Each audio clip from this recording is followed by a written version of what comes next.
Titus chapter 3 verse 14.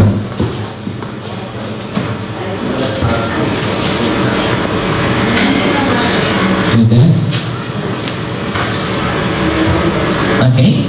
Titus chapter 3 verse 14. And let our people also learn to maintain good works, to meet urgent needs, that they may not be unfruitful. Let us pray. Lord God, we thank you once again for the time that you have given us to listen to your word, your word that leads us to eternal life. We pray, O Lord God, that as we obey and hear your word, our lives will be fruitful, O God. We will not be negligent to our moral responsibilities. Being recipients, as we receive your love, O God, we will be able to show or manifest the same love that we receive from you. As you have said, O God, you comforted us not so as not to be comfortable, but to be a comforter. And we ask this, O Lord, in Jesus' mighty name we pray. Amen. Amen. Praise the Lord. You may now all be seated. Okay, pleasant good afternoon to all of you. And on behalf of the church, I would like to welcome our visitor, Sister Maria Lynn's sister, or shall I say twin, and her brother-in-law. Welcome to the church of God Knows Christian Ministry. Okay. I would like to share to you this afternoon about kingdom fruitfulness. I didn't put the kingdom before the word fruitfulness. I intentionally put kingdom fruitfulness because unless the Lord God is reigning in our lives, we would not really be fruitful. Are you following me? Okay, last week we have heard or we have learned about we have learned that God in His nature loves us for no particular reasons.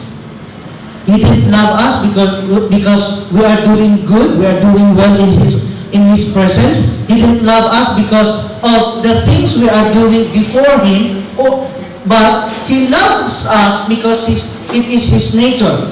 Being the recipients of God's love, we have the moral responsibility to render love to another. Remember? Okay.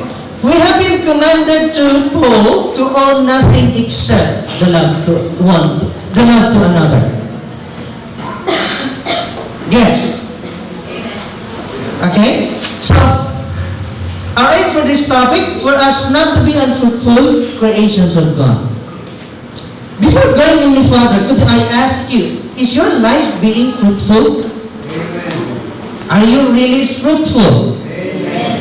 If I say fruitful, full of fruits. Amen.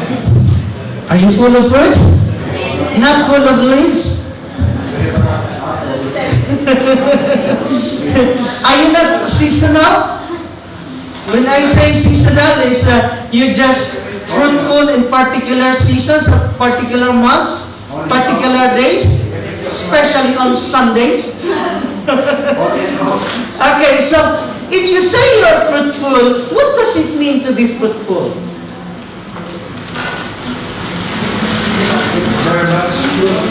Bear much fruit. Okay. Productive.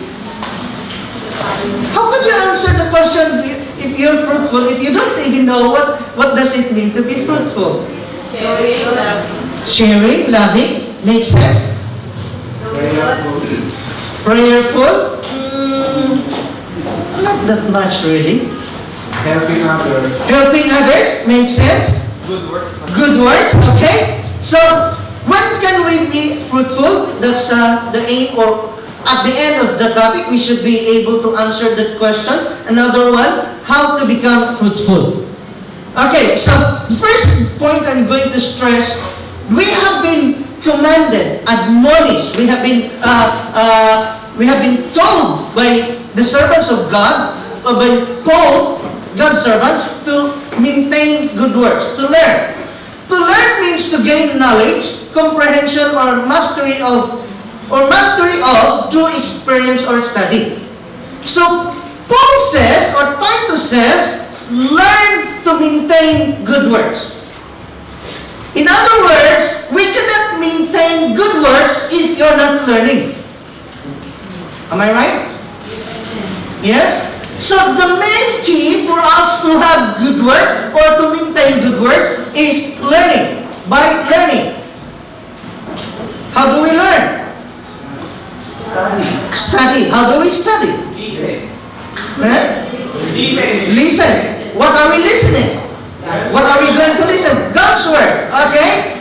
2 Timothy chapter 3 verse 14. But you must continue in the things which you have learned and been assured of, knowing from you have learned them, from whom you have learned them, and that from childhood you have known the Holy Scriptures, which are able to make you wise for salvation through faith which is in Christ Jesus. Is that it? No. Let's go on. Verse 16.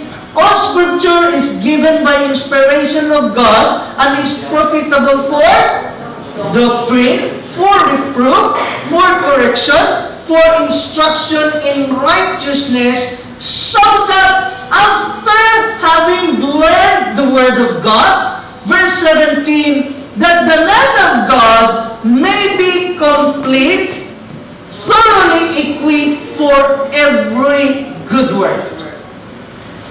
There is no way you can, or your life will be complete without learning the Scriptures or God's Word.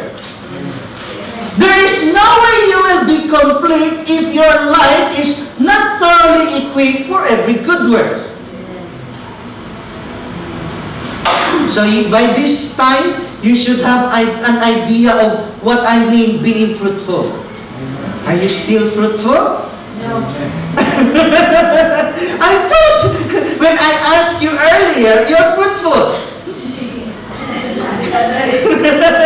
So that would mean we have our own definition, or we don't exactly understand what does it mean by the word fruitful. Yes. Okay? To maintain means to keep up or carry on. A very good example of those who are maintaining joggers. When they are on the stoplights, what do they do? They keep on jogging for what reason? To maintain.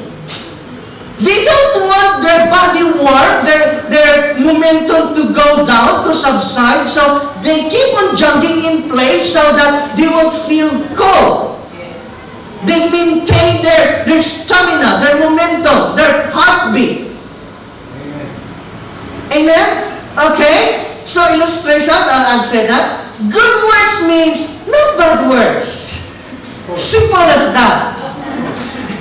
I think that's the easiest definition of good works. Exactly. But the point is, unfortunately, unbelievers and believers alike cannot even distinguish bad works from good works. Why do I say that? They know those things are bad, but they keep on doing them. In other words, they're confused of which ones are good and which ones are bad. But the Bible tells us to maintain good works. Are we maintaining good works? I'm not so sure about that. Yes? Okay. So, they do bad works and believe it was good. My goodness. Habitual. Are you with me? So, when the Bible tells us to learn to maintain good works, we are keeping it up. We are making it full all the time. Amen. Why are you so serious? I'm so serious. If you are not doing anything, that is bad already. Am I right? Yes. Why? Because we have been told, we have been commanded to maintain good works. So if you're not doing anything, where's the good work? You're bad already. We are meditating.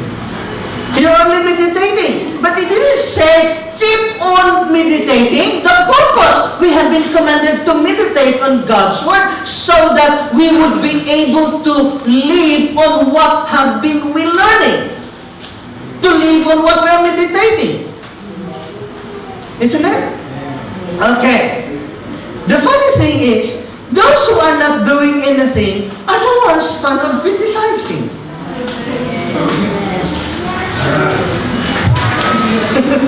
Do you know why? Because they are not. They got loads of spare time. Huh? Loads of spare time. Because they have lots of spare time. Okay? If they have been busy doing something, they would have no time to mind others' business. But just the fact that they are doing nothing, they've got plenty of time to criticize others. If you're busy with your own good works, you don't have any time at all to criticize others. That's why we have been always told to mind your own business. If you've got time to mind others' business, that would mean you are not doing your own business. Yes.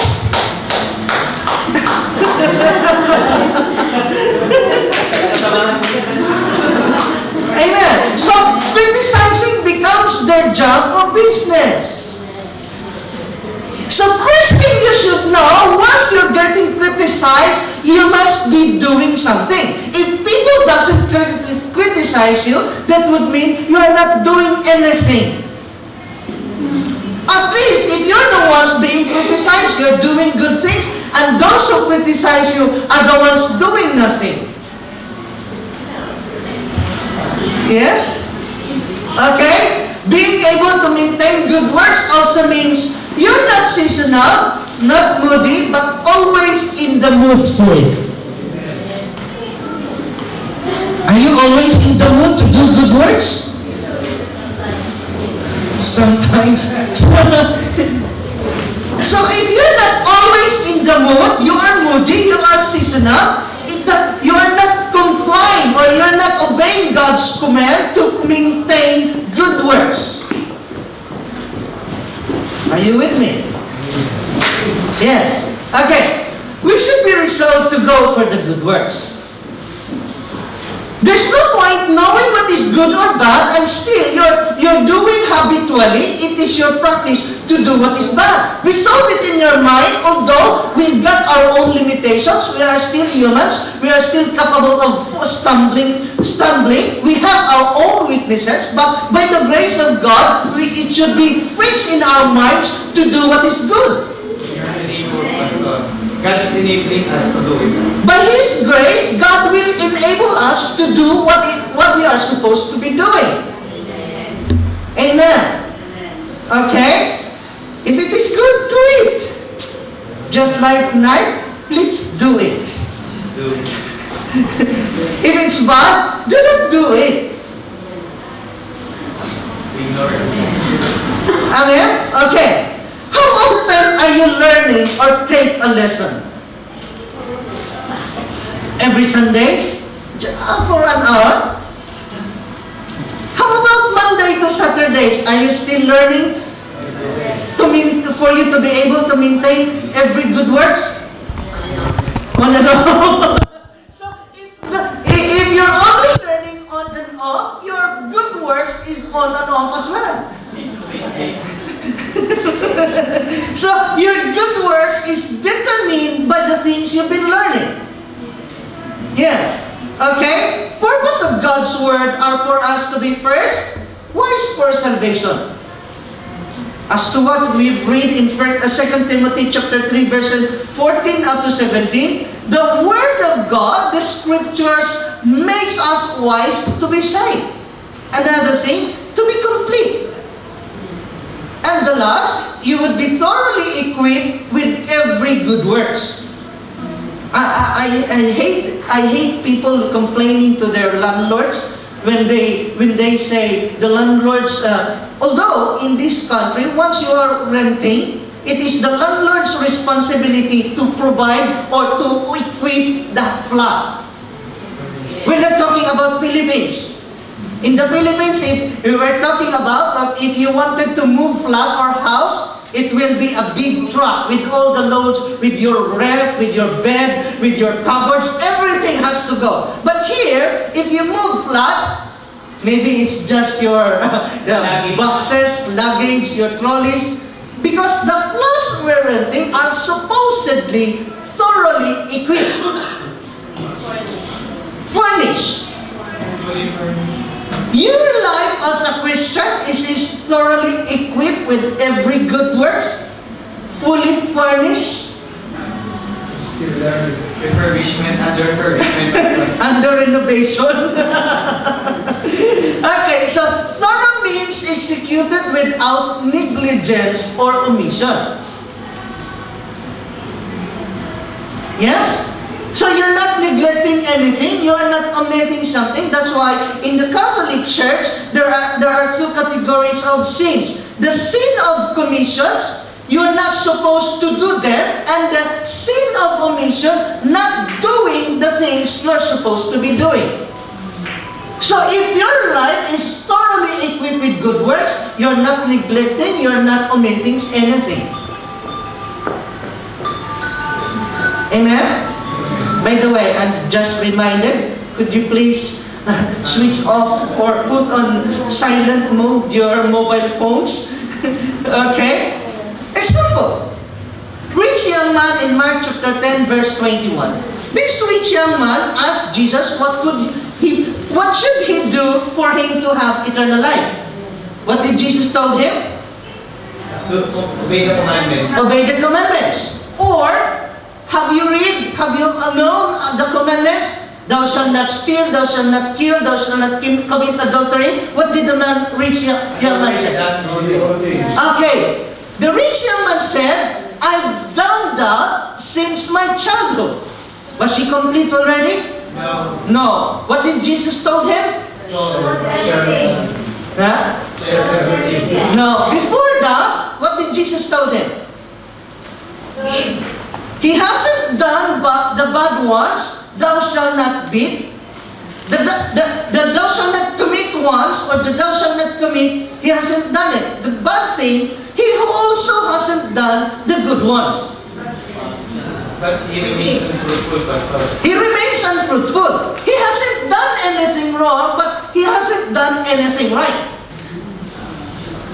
You're just neutral. Okay? I should have put it in the slides. Okay. Jesus told him, you lack one thing. Okay, Brother Bobby was right when Jesus told him, sell everything you have. But before that, Jesus was evaluating. This was Jesus' evaluation to him. You lack one thing. That means the rich man wasn't complete. And I guarantee you, no matter how rich you are, even if you've got millions of pounds, your life is still incomplete unless you have done the good things. Amen. Unless you are fruitful with every good work. Amen? So, the bottom line, it's not enough to avoid the things we're not supposed to do. We still have to do what we are supposed to do. Okay. Second point I'm going to stress, we are created to do good works. Do you agree with me? Amen. Okay. Genesis chapter 2 verse 5 and 15. Okay, I would like to read it to you for those who have just been here for today or for the newcomers. Okay. Genesis chapter 2 verse 5. Before any plant of the field was in the earth, and before any herb of the field had grown, for the Lord God had not caused it to rain on the earth, and there was no man to till the ground. Are you still with me? Verse 15 says, then the Lord God took the man and put him in the Garden of Eden to tend and keep it. So one of the reasons why God created Adam and Eve was for them to work in the garden. Yes? Okay, let's see. I haven't put it in Ephesians chapter 2 verse 10 in my slide. Ephesians chapter chapter 2 verse 10 says, this is what we learn after salvation, okay? Ephesians chapter 2 verse 10. Are you still there? I thought I had put it in there. No? Okay. Ephesians chapter 2 verse 10.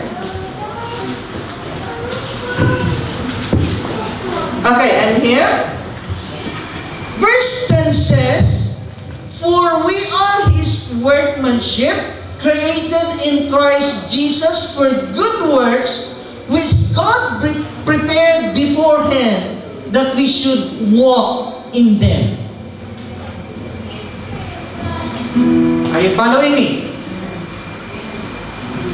So if in Genesis chapter 2 verse 5 and 15, God created Adam and Eve to work in the garden, Ephesians chapter 2 verse 10, we are created to do good works. Are you walking, are you living on the Christ or God's intention when He created you? To do good works? Maintaining? No, trying. Still learning. Or on its way. Trying. Okay. Once saved or redeemed, we can now function again to our original design. When Adam and Eve committed sin before God, they lost the capability to decide for themselves. They became slaves to sin, and Satan got the authority and became the ruler of this world. They cannot do as they want or as they wish because they were in bondage. But being saved, we're not in bondage anymore. We're not being slaves of sin.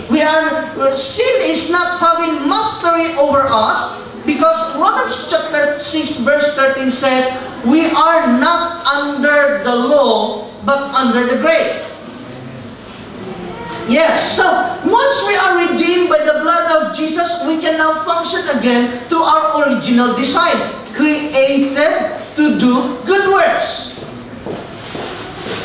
Yes? Okay? Hebrews chapter 10 verse 24, "And let us consider one another in order to stir up love and good works." Okay, we're saved already. We can now do according to the plan, according to the intention of God when He created us. We just need to be stirred up by love or in love and good works.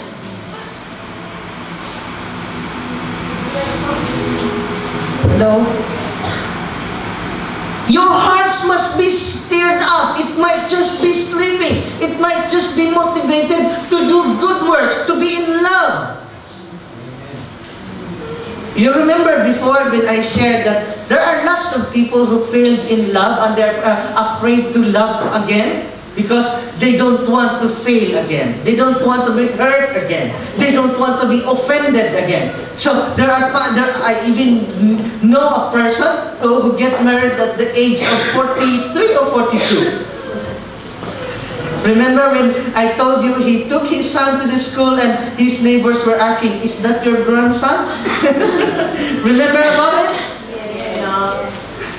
So what I'm trying to say, that their hearts has been inactive enough. They were not motivated in love and do good works. So you might be saved, and you should know, and you know that you can now function to the original creation, intention of God for creating you to do good works. You just need to be stirred up. Are you following me? Okay, very good example with this. When I went to Kenya, it wasn't my intention, it wasn't my plan to build them a church. It was out of my plan. It was out of my interest. But when I went there, I personally witnessed how poor the people in that country was, and I had this growing compassion for them. That even if I was saving some money for our new video camera, I sent it there so that they could have a place of worship. Why? Because I have been stirred up. And not just me. When I told you to donate something, when I told you to share something for them, lots of you gave 100 pounds, 50 pounds, and whatsoever amount was that. But my point there is we were stirred up by love and we were able to do good works. Thank you once again for all your donations. Hopefully I could go back by February. Hopefully, I'm praying for that. Okay, so Philippians chapter 2 verse 4. For us to be stirred up in love and good works, Philippians chapter 2 verse 4 says, let each of you look out not only for his own interest, but also for the interest of others. So one way for us to be stirred up in love and good works, one way to maintain good works is to be interested or to be concerned for the interest of others. What are your concerns at the moment? What are your interests? It is just for yourself or for others? Hingang malalim. Take a deep breath. Next question, please. Are you concerned for others? Are you thinking of their interest? Or are you just too selfish until now? Okay, so third, to be fruitful, we need to meet urgent needs. Yes? Are you meeting people's needs or their urgent needs? Okay, let's see. You exist to meet someone's needs or the world's needs. That's why Jay quoted from the book he's been reading.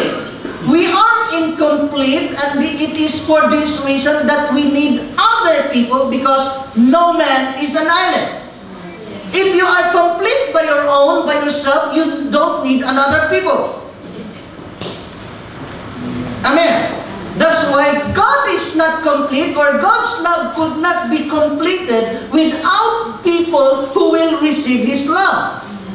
He cannot show His love to Himself. He cannot show His love to the animals. So He needs people who have been created in His own image and likeness for them to receive the love of God.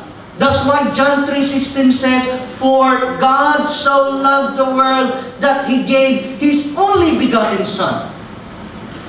As I have said, you can give without loving, but you cannot love without giving. Yes? Are you in love? You should be able to give if you're in love. Okay, so do not be selfish. In your prayers, let's say, you've got the courage to say, oh Pastor, I am not selfish. Let's check your prayers. How many times do you pray for yourself, and how often do you pray for others? Take a deep breath again. Okay? 3 principles of needs. First, needs control and motivate our behavior. Are you following? Okay, I'll show you my point. Everything a person does is an attempt to meet their needs. Everything. Okay, let's say for example, we wanted the weather in the Philippines, especially on this particular season, especially on Christmas season, but why are we here? Because of our needs. If you deny that, please have your ticket and go home. Am I right? Yes. Why do you work? Because of our needs. If you don't have a need, you'll not be working. Are you following? So, needs control and motivate our behavior. We work and even working more than we're supposed to be because of a need. Most of us, as long as there is an opportunity, as long as our bodies can cope, we try to work more than we're supposed to do. We need to do bank shifts, we need to do agency or overtime, babysitting, Him. Why? Because that's part of our fulfilling or meeting our needs. Yes. Okay. Let's say, for example, Ella.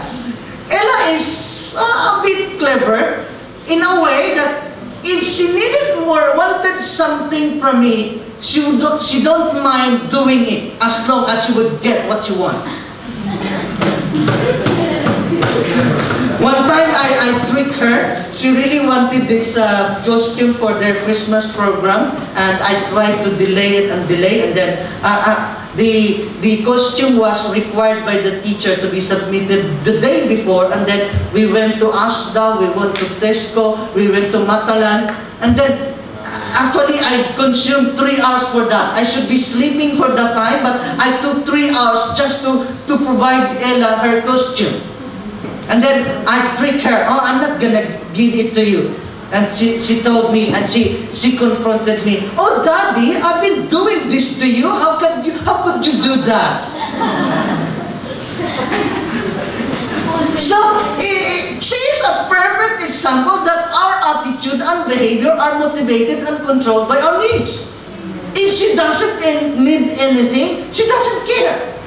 And so with us. Amen.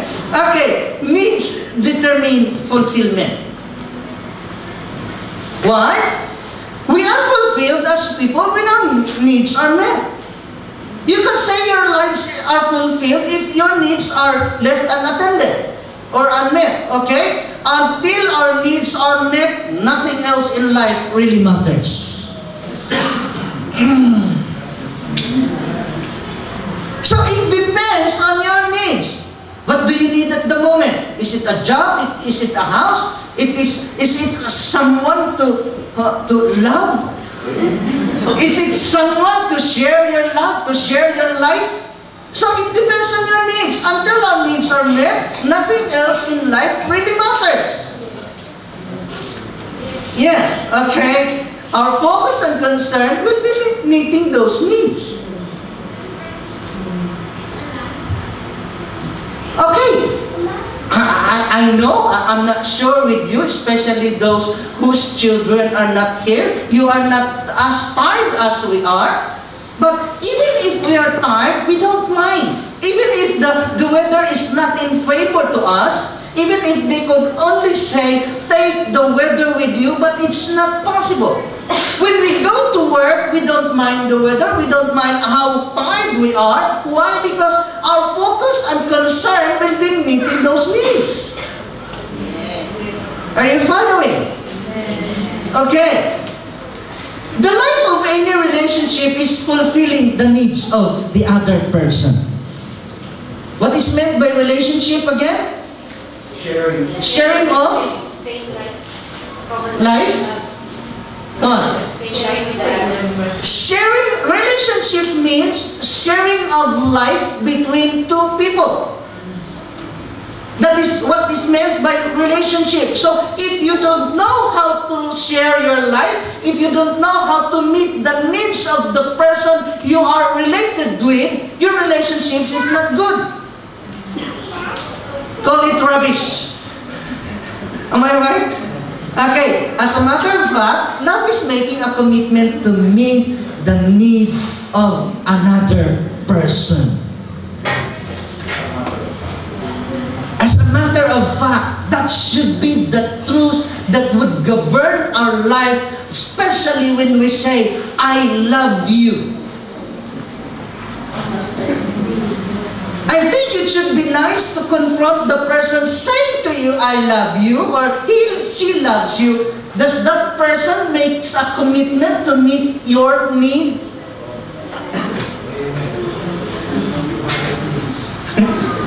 Hello? Are you still with me? Yes. Well, it's not Valentine's Day yet, but what's the point of celebrating Christmas? We felt, we received, we have the love of Christ, and we don't know how to share it. Do you know what happens in Red Sea? Brother Bobby should know. You mentioned it about Red Sea. Why is it called no, not Red Sea, Dead Sea. Dead Sea. Why is it called Dead Sea? Because it's the lowest part on earth. Okay, because it's the lowest part on earth. Once the water goes there, does it come out? No. No. Maybe by evaporation. So Dead Sea's salt concentration is too strong that no fish could live there. 8 times greater. 8 times greater. In other words, if the love of God stops on you, there is no exit, there is no outflow, you're a dead meat, a dead sea. Yes? Are you getting what I'm trying to say? Okay. So first, needs control and motivate our behavior. Second, unmet needs makes our lives unfulfilled, or fulfillment comes from meeting our needs. Third, unmet needs are the source of frustration and lack of fulfillment. You won't be frustrated, you won't be unfulfilled if your needs has been met. You'll be unsatisfied. You would get satisfaction once your needs are been met. That's why the Bible says, "Blessed are those who hunger and thirst for righteousness, for they will be satisfied." Are you following? Okay?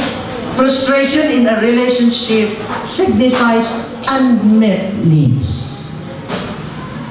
So if you see your wife, if you see your husband, boyfriend, or girlfriend being frustrated, there should be a need that is unmet. Your duty to be there, your function to be in a relationship is to meet the needs of the other person. Is that you?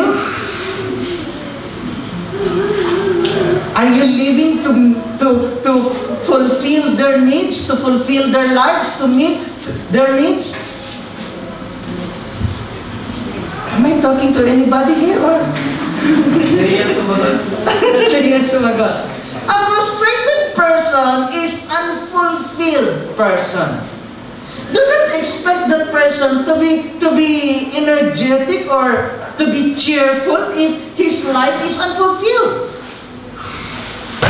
Oh, you don't need to be like Bill Gates to be fulfilled. Your needs need to be satisfied or met, and your life will be fulfilled. Oh, Pastor, I don't have much money. Should I have a life fulfilled? It depends on what is your need or what do you need. That's why 1 Timothy chapter 6 verse 8 says, "If you have food and clothing, be content." It might not be your need, it's just your wants, your wishes. Yes? Okay. The key to life is meeting needs. You don't need to be a millionaire to have a satisfied life or to have a fulfilled life. What's your need are met?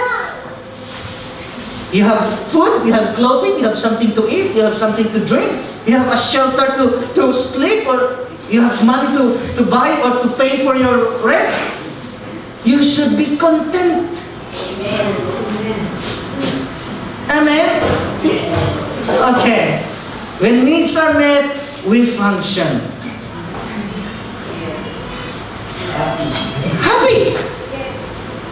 How could you function if your needs are not met? Let's say, for example, a car whose engine needs petrol to be able to run. If you don't put petrol on your car, the car would not run. And it is so with our lives. How could you serve God? How could you glorify God? How could you offer your lives to God and to others if your own needs, if your own life is still unfulfilled? So if your life becomes fulfilled, you are free to function. Okay? Satisfied needs produces fulfilled people. Fulfilled people are free to exercise their potentials.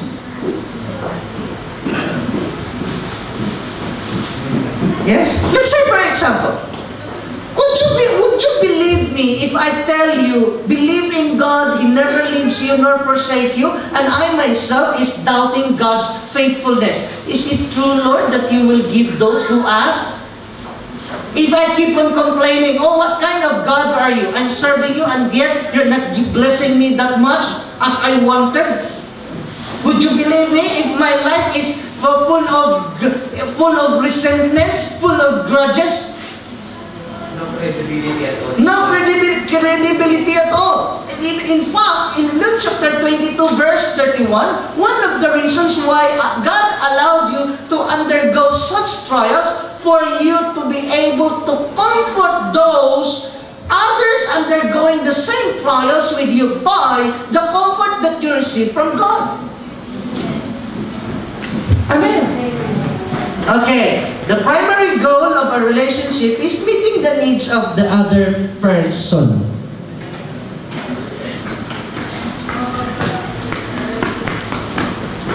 Oh, you might say, oh, Pastor, I'm not that young enough. I'm already married. We've been married for 30 years. But until you know that your primary goals in a relationship should be meeting the needs of the other person, your relationship is not that healthy.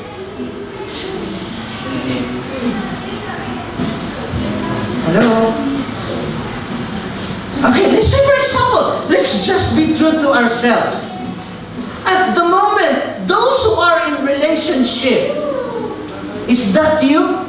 You're meeting the needs of that person, of the other person? I've seen it. So do not wonder, do not ask, do not complain if your own needs are not met because you yourself is not living to meet the needs of the other person whom you love. That's not a good relationship. Relationship is sharing of life between two people. So share your life, share what you have, share anything. Even if it's your password to your bank online access. Why? If you trust that person, why should you not share your password? Especially your password to your Facebook. They might be thinking you're chatting with your ex-girlfriend or your ex-boyfriend. If you trust them, share your password. You've got nothing to hide. In your other account also, Pastor? And your other So you're just giving your accounts to your usual account, the one you're usually using. But your other accounts, are you giving your password? You're not even telling them. Now I know.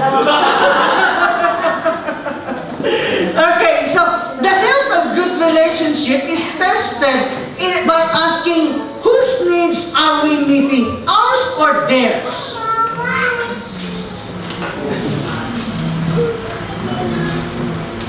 Hello? Are you still with me? So to test your relationship, the health of your relationship, ask yourself, whose needs are you meeting? Yours or theirs? Can you say that to the person beside you or to your wife, to your husband, to whoever that is? Could you say that you're living to meet their needs? Bak sagutin ka, sinungaling. You're a liar. Am I right? Okay. The relationship becomes in trouble because we focus on our needs, not on their needs. Yes. The good thing when we focus on meeting the needs of others is our needs will usually be met as well. Amen. So we should be concerned. Our concern should not be just for our own selves, but for the interest of others. Okay. A person whose needs has been met is free to concentrate on the needs of others. Are you following me? You cannot give what you don't have. If you yourself is in need, you cannot help others in need. Yes? Okay. What does it mean to be fruitful? I've asked you earlier. I'm not going to ask again. Mark chapter 11 verse 12. Now the next day when they had come out from Bethany, he was hungry. And seeing from afar a fig tree having leaves, he went to see it. Perhaps he would find something on it. When he came to it, he found nothing but leaves, for it was not the season for figs. So Jesus was hungry. He needed food or something to eat to alleviate his hunger. Okay? John chapter 4 verse 34, Jesus said to them, "My food is to do the will of Him who sent me and to finish His work." So if there is a fruit that He is looking from us, his food was to do the will of Him who sent Him and to finish His work. So okay, let's say for example, I am that fig tree. Jesus saw me from afar. He came closer to me just to see if I got fruits. Amen. Again, the fruit he was looking is to do the will of the Father and to finish His work. Hello? Okay, carry on. Matthew chapter 7 verse 20. Therefore, by their fruits you will know them. The Bible didn't say by their words, by their costumes, by their religion, by their family's reputation, you will know them. The Bible is clear. By their fruits you will know them. What fruit? If you are doing the will of the Father and finishing His work. That's why verse 21 says, "Not everyone who calls or who says to me, Lord, Lord, shall enter the kingdom of heaven, but he who does the will of my Father in heaven." Because that is the same fruit that He's looking or expecting from us. Yes? Okay. 1 John 3:16. We might be familiar and memorize John 3:16. Let's upgrade. 1 John 3:16. By this we know love, because He laid down His life for us, and we also ought to lay down our lives for the brethren. Can we do that? Hingang malalim ulit. Take a deep breath. Next question, please. No way. Try. At least you try. It depends. But it should be our lifestyle. What's the point of saying, I love you, and yet you are not committed to fulfill the need of that person? Hello? Shall we delete it from the Bible? No way! Okay, last, I'm almost finished. What would happen to the unfruitful? They will be already cut And then? and thrown in the fire. Thrown into the fire, perfect. Matthew chapter 3 verse 10, "And even now the axe is laid to the root of the trees. Therefore, every tree which does not bear good fruit is cut down and thrown into the fire." Do you want to be cut down and thrown into the fire? No. No way. In other words, that could also mean those whose lives are still becoming unfruitful for a long time, they could easily be cut down. the Lord would say, okay, let's switch off that light. He's not doing anything at all. Nagpapasikip lang sa mundo. You're just adding to the populations or to the world's congestion. Hebrews chapter 6 verse 7. For the earth which drinks in the rain that often comes upon it and bears herbs useful for those by whom it is cultivated receives blessings from God. But if it bears thorns and briars, it is rejected and near to being cursed, whose end is to be burned. Do you want your end to be burned?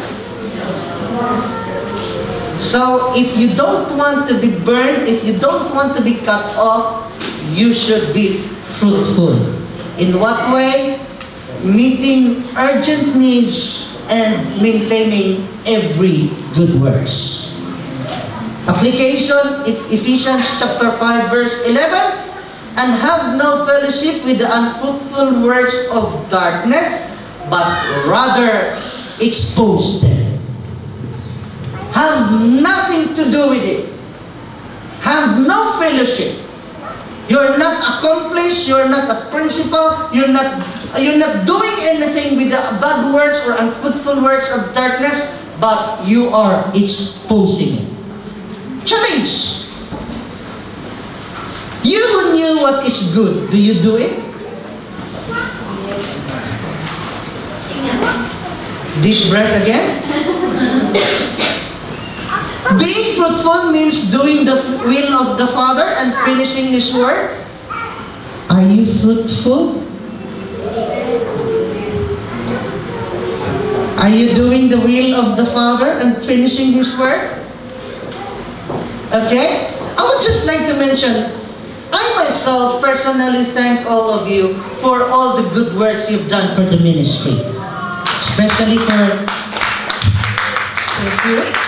Especially for the food ministry, especially Sister Lynn. It's not because her sister, her brother-in-law are here, but everybody in the food ministry, I thank you so much. I thank those who are in the music ministry. You don't even know how early they come here and how late they go home. I thank you all for that. I thank you. I thank Sister Carmel. She's from Infield. She went down all the way from Infield to Roehampton just to do the costumes of the dancers for Christmas party.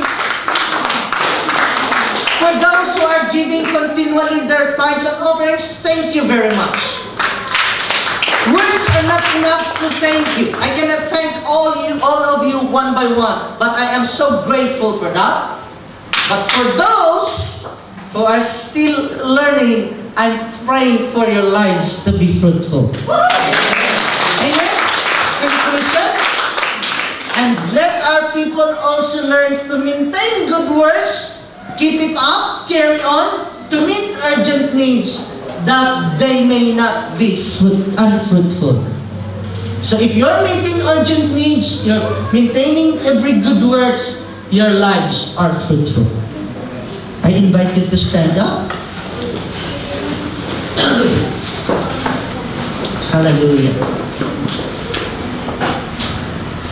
After this closing prayer, I invite you to go to a particular person, not close to you, not familiar to you, especially if you're not that familiar, especially if you don't know that person's name yet.